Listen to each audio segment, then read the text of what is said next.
Hi, welcome to EasyOrElse with a DIY vintage winter sled.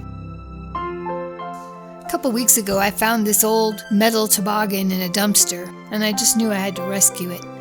It brought back a lot of memories of when I was a kid, the toboggans and sleds that we used to use. The Flexible Flyers, the first steerable sled, was patented in 1889 by Samuel Allen, who began producing these sleds in his farm equipment factory just to keep his workers busy during the off-season. And to this day, it is still rated as the #1 sled. On Pinterest and YouTube, there are multiple versions of this in a popsicle stick form for tree ornaments. These are fun to make as well, but I decided to take it up a notch when I saw these paint sticks at Home Depot. They're made the same way, just bigger.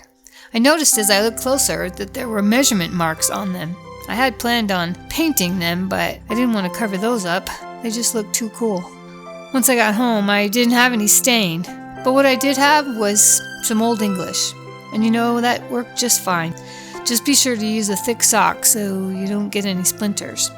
Once I stained all of the pieces, I used a chop saw to cut the pieces and a drill to drill the holes for the rope.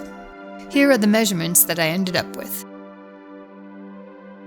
After staining the parts that I wanted stained and then painting the rails and cross pieces and letting them dry, I just stacked it together to see how it looked before I started gluing.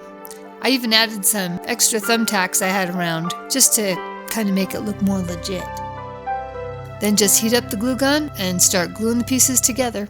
I hope this brought back some memories and inspired you to give it a try. Thanks for watching. Hit that like button and subscribe.